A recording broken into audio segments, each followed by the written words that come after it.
Hi, this is Tom Nelson. Today, I am honored to welcome Doug Lightfoot to my podcast. He is the brilliant polymath behind the great YouTube video, Nobody's Fuel. He's been called the Yoda of energy reality, whose account of energy issues is the best researched and best made in the world. When Doug is talking, I am listening.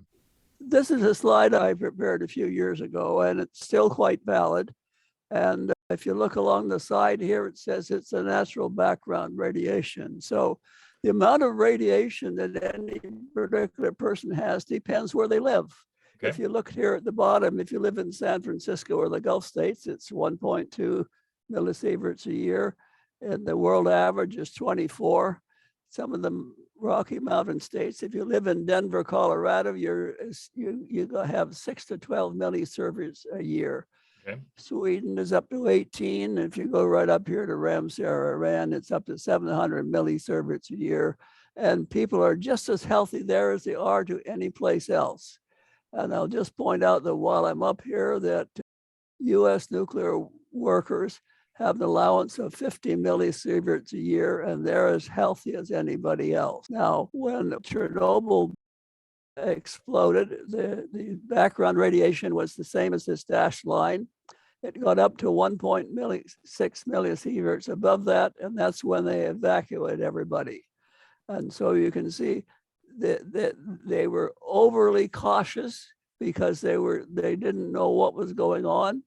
But it was the moving thousands of people out of their houses immediately that caused the problem. That's what caused people the most serious problems. So you can see that there was really no reason to move people except around where the problem was, right around the nuclear power plant. The radiation was very high around there. 28 people died because of radiation, but these were the first responders who came in and were trying to curtail the radiation and get things under control. And they were exposed to very high levels, and that's what killed them.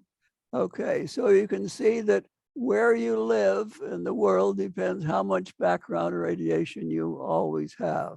One of the accident at Fukushima was important. This point here happened about 6 or 8 days after the meltdown. And that's about 400 millisieverts. So you can see it's well below what we saw at Iran. And within a month, it was way down here. It was down to 60 millisieverts a year. So there was never really any bad exposure to nuclear radiation at the Fukushima plant. But what did happen was that the media immediately concentrated on the nuclear plant and what was going on there. And they ignored the fact that 20,000 people had died from the tsunami. Their homes were gone, their lives were changed forever. And a whole lot of people were evacuated, and there was no need to do so. And so when you look at the human cost of Japan, the earthquake in tsunami was very expensive. Nobody died from nuclear radiation. Nobody. And that's not always made clear.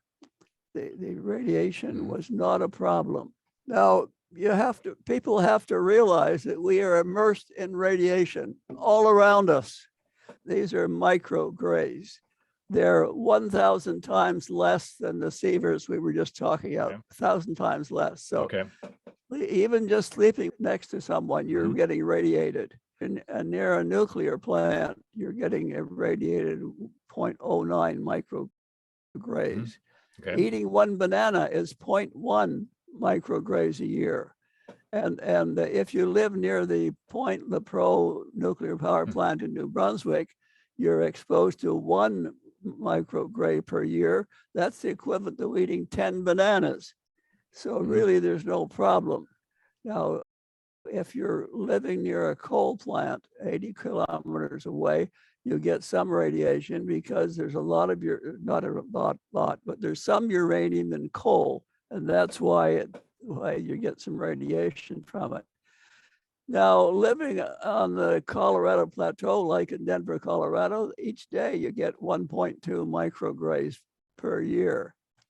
And if you take an airplane flight Where you're way up in the air, you have from New York City to Los Angeles, for example, you get 40 milligrays, micrograys per year.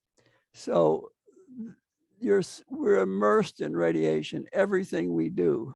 We're also, the medical establishment is using nuclear radiation to very good effect. Now, these are back to milligrays or millisieverts. These are the same as on the first slide. They're 1,000 times more than what we just saw on the other slide, the previous slide. Okay. Even just getting a dental X-ray, 0.7 millisieverts, and radio tracer of your heart, of your bladder, CT scans. Many of you have had CT scans. I've had a CT scan, and that gives you 20 to 60 millisieverts a year. That's the allowance for U.S. nuclear workers is 50. And so you're up into that range. Medical establishment is using nuclear very usefully to help people have better health. Very good. Now, these are nuclear fission energy is the safest way to generate large volumes of electricity. This is a gigawatt year, 1 billion watts for a whole year to generate this amount of electricity. And you can see that as we go from liquefied natural gas to hydro, to oil, coal, and you get right down here at the bottom, and nuclear has the smallest number of fatalities. 1/10 of that of natural gas, almost 1/20 of that of wind, and even 100 times less than hydro. Now, hydro is pretty safe usually, but occasionally a big dam will fail, and thousands of people get killed at that time. Okay. So nuclear fission energy is by far the safest way to generate energy. Now, just as we're talking here today, there are 59 new nuclear plants under construction. There are 21 in China, 8 in India, and 4 in Turkey, and 18 countries are building new nuclear power plants. And so nuclear is not dead, it's alive and well. Good to hear. Now, people are always concerned about the waste from nuclear fuel. And this is because the anti-nuclear people have been pushing that there are long-lived waste products in the nuclear fuel. Now, this is a nuclear fuel bundle, which is in a nuclear fuel reactor. The rods sticking out the end here are the control rods that control the power level. And when the uranium is used up in this, it's not completely used up. There's still a little bit left, but it's not generating as much power. So they take this and they put this in a swimming pool till it cools down, till the radioactive decays. And then they take it after a few years in the swimming pool, they put it in this steel cask. It's a steel cask with a little bit of concrete around it. And the long-lived nuclear isotopes, there's such a small amount of radiation from them that it's easily stopped by a little bit of steel or a little bit of concrete. And you can see here's people walking around these things completely unprotected because there's no need to do so. The radiation levels are so low, it's not a problem. So storing the spent fuel is not a problem. And we have to store the nuclear fuel so that we can recover it, because the uranium that's mined is 0.7% uranium-235, which is the fissile fuel, which is doing all the work and generating all the heat. But the other 99.3% is uranium-238. Now, it's not a nuclear fuel in itself, but it can be converted to nuclear fuel, plutonium-239, by hitting it with a lot of neutrons. And there are ways to do that too. So we need to be able to access the spent fuel so we can recover the uranium-238. Okay. This is a record of the sunspot record from back the 1600s right up to today. This is the Maunder minimum. This is when the Thames River in England was frozen over, and they had all kinds of activities on the ice, and it was very cold, and there were crop failures and starvation, and it was not a good time to be alive. Now, as we go along here, the yellow parts are where the sun was very strong and it was warm, and then it cooled off, and then it got strong again, and it was off, on and off here. And we've just come through a very long warm period, and we've done very well. Crops have been good, people have been good, everything's been prosperous. But now we're heading into a solar minimum. This is where we are right now in cycle 25. And the expectation is that this will go even lower, and we might be into the same kind of situation was at the modern minimum. So if we look at this temperature projection, this down here is the satellite record of the Earth's temperature for 42 years. And you see the temperature has stayed within that range. But the carbon dioxide has gone up dramatically during the same period. Now, the carbon dioxide is expected to go on to continue right up to here, but where's the temperature going to go? If you look at the last slide that we just saw, the temperature is going to go down, and that's what this shows. Now, this is the latest point on this satellite temperature curve.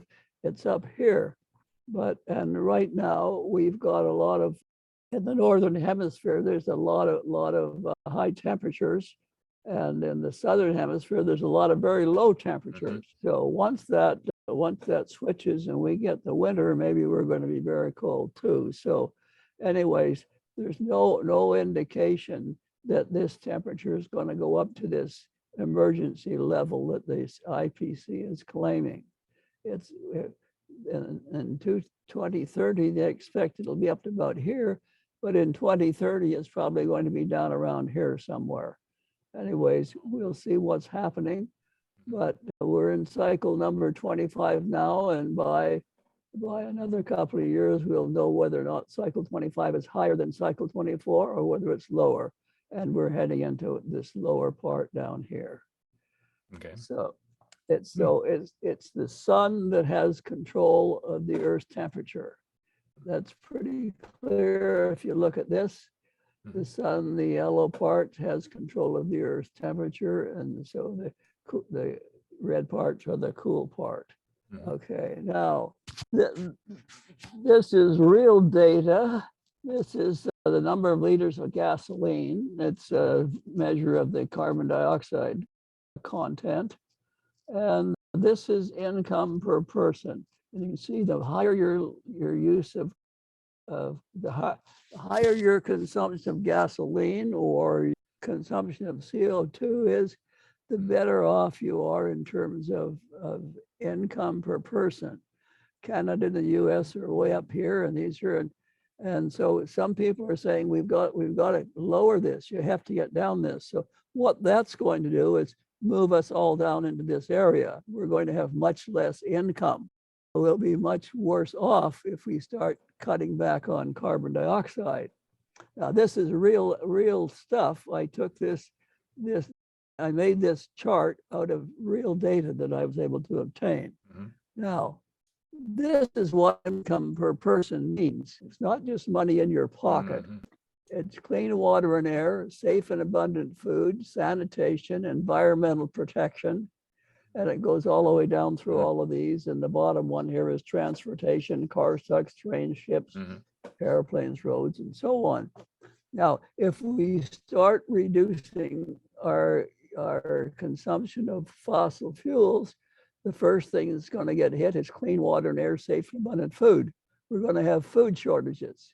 And then pretty soon we won't have fuel for our transportation. So we'll be short of food and transportation. Individuals will be powerless. And so we can't afford to have that to happen. We've got to do something to try and stop that particular thing. Now, I think it's interesting to note that all fuels are not created equal. Oil is the most valuable. It's liquid fuels which is make excellent for transportation. It's got a high density. It's very easy to use. You can fly airplanes with this fuel. You can do all kinds of stuff. It's also the source of plastics. And today we can't live without plastics. Our eyeglasses are made of plastics, which are better and safer than glass. Petrochemicals of all kinds, pharmaceuticals. Oil is the most valuable of all of the fossil fuels. It's also the key to most transportation. Most transportation is powered by liquid fuels from oil. The only exception is large ships can be powered by nuclear energy. Now, coal is a very valuable commodity. It generates lots of electricity. It's mainly used for generating electricity. It can be converted to liquid fuels, and then it can be used to make plastics and petrochemicals, but it's more difficult than from oil. Natural gas is mostly for domestic use in houses, but some is used for generating electricity. One of the big uses of natural gas is to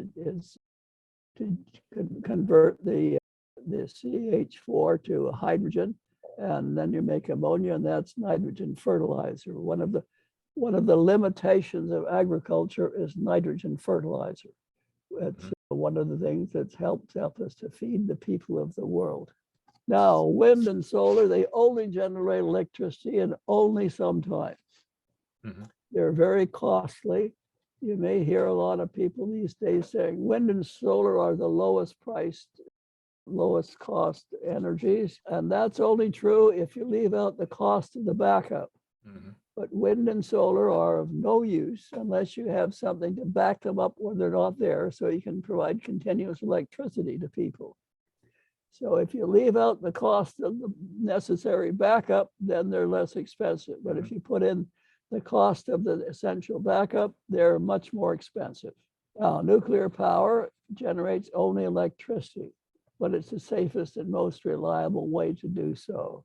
It powers large ships. The US Navy is powered by nuclear power, and so is some of the Russian ships too. Now, biomass, it's small and some competes with wood. Now, biomass was the original fuel. Wood was the original fuel, and it still is used in sometimes, but it's small and it competes with food. Now, this is a cost of electricity globally. Countries like Australia that have gone very heavily into wind, and the UK and Denmark and Germany have got very high electricity costs. Okay. Now in Australia right now, it's winter time, and the Australians are having blackouts because when the weather gets very cold, there's often very little wind and there's no wind energy. Okay. So they're having blackouts. They're even saying, don't charge your electric car, save the electricity. And the UK now has started up some coal-fired power plants just to keep the lights on, okay, because they've had so much wind. And then Denmark, of course, is okay because it's got a direct cable to Norway, which has lots of hydro.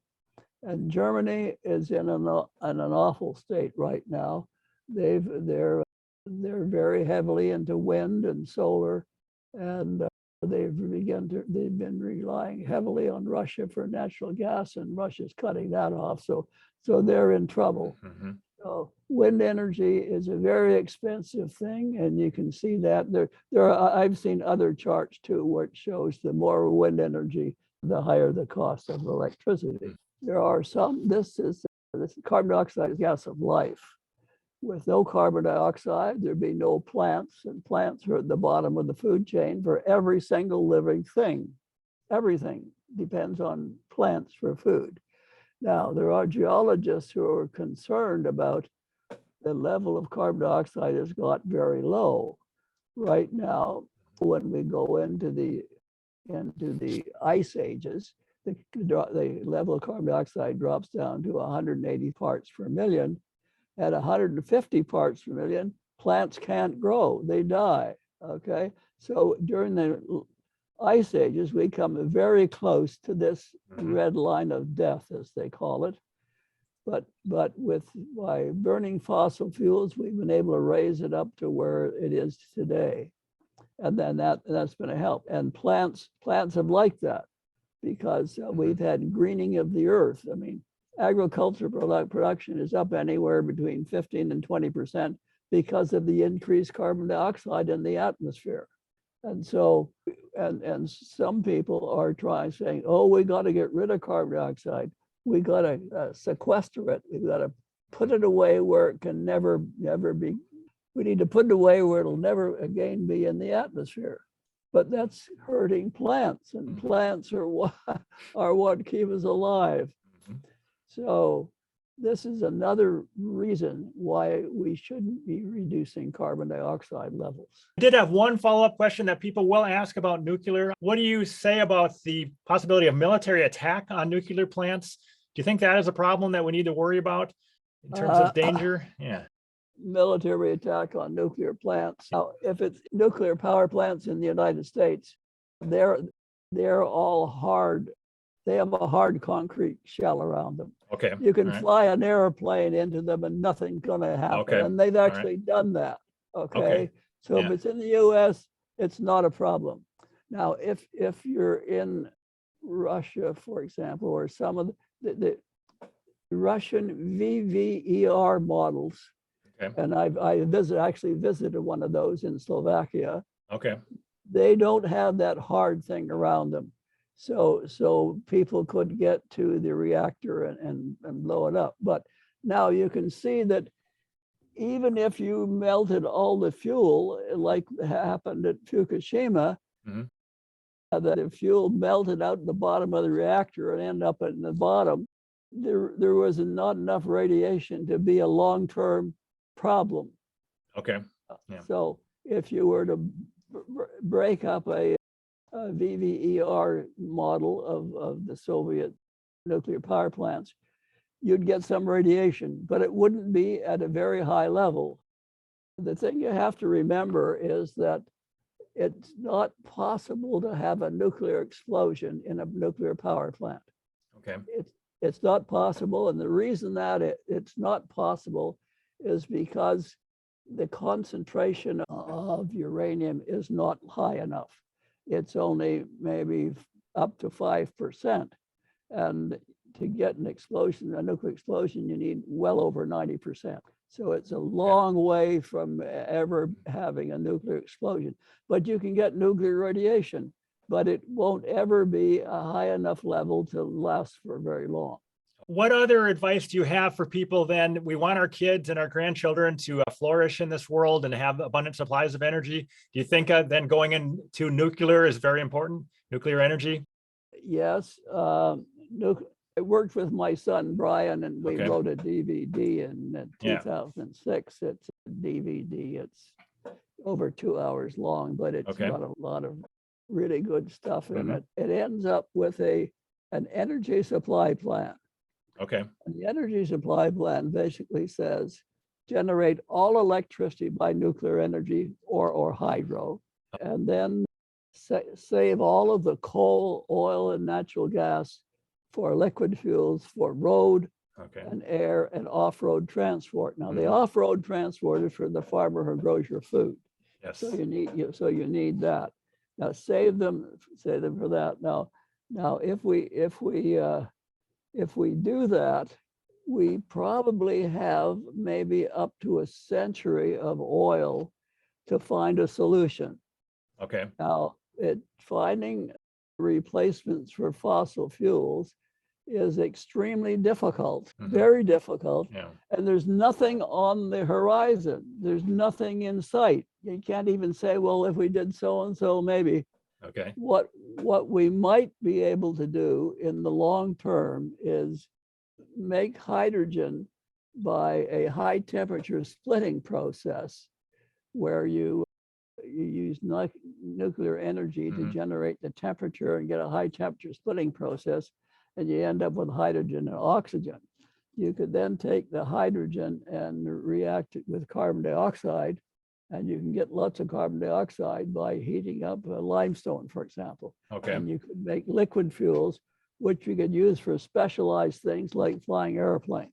So do we have enough nuclear fuel on Earth then to last us for many centuries, or is there any limit to that supply if we were to run on nukes for centuries? We've got enough uranium to last us for tens of thousands of years. There's 450 billion tons of it in the oceans.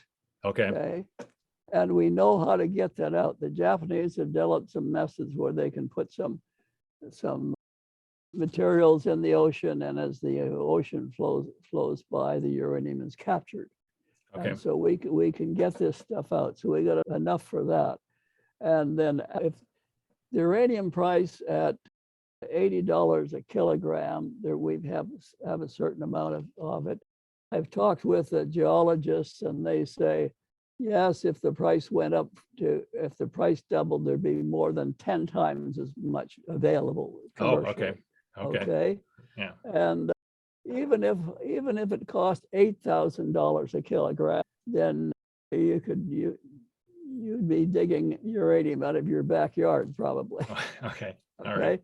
There's lots and lots of uranium. Now, after that, there's thorium.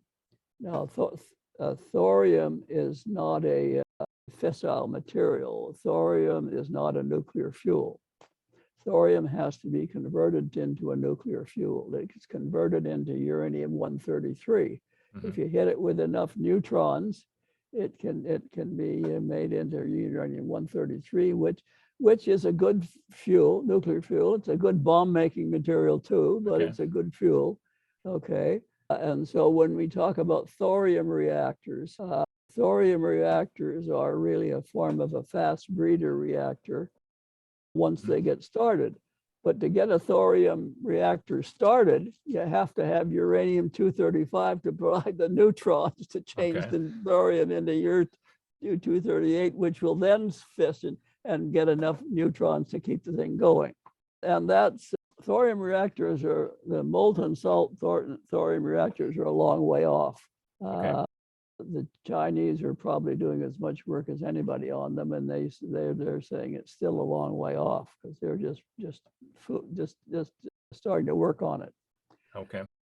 I've had some experience with the molten salts, and the molten salts they're using in a molten salt reactor are very, very corrosive. I have yet to see what the materials of construction are. Nobody speaks about it, and I'm sure they don't speak about it because it's probably very expensive and very exotic. Okay. All right. Okay. But I do know that he was working on one of these things, and they were saying, we're watching for the cracks.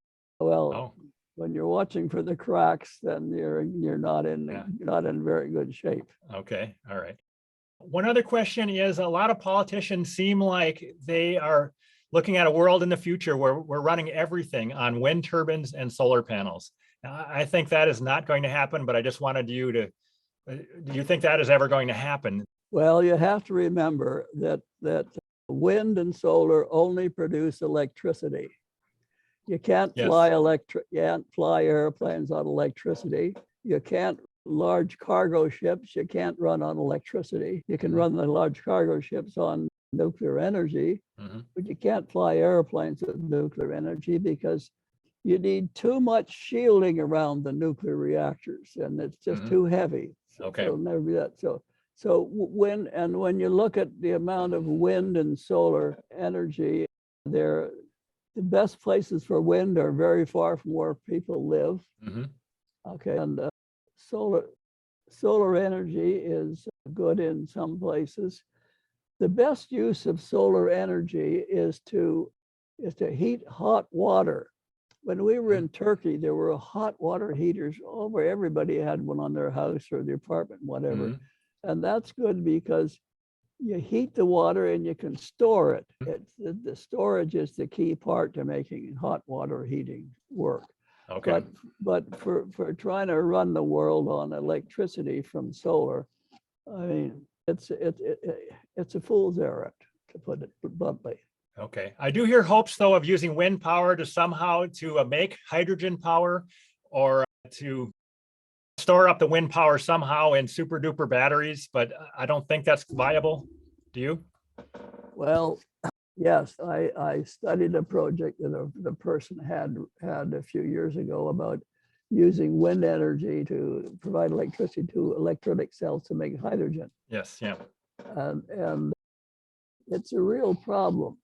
Okay. Because the wind energy goes from 0 to maximum, and it's about 30% on the average. Yeah. And so how many electrolytic cells are you going to have?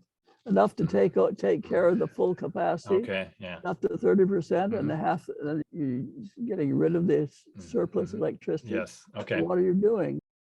I don't know enough about hydrogen cells. I know a fair bit about them, but I don't know how sensitive they are to temperature of operation. Okay. I worked in a chlorine cell plant, and the chlorine cells are sensitive to temperature. So you have to, and they work better if the electricity is constant at Okay. a certain level. Yeah. Probably the same is true for hydrogen. Now, you can't just increase the capacity of a hydrogen electrolytic cell by increasing the current density, because if you do that, then the resistance goes way up, and you start boiling off water instead of making hydrogen. Okay. So you're limited by the current density. So if you want more hydrogen, twice as much hydrogen, you need twice as many cells. It's not like the splitting process. If you use the splitting process, you want twice as much. You build twice as big a plant. It doesn't cost twice as much because of the process. Okay. So no, there won't be hydrogen made from wind or solar, not on a large scale.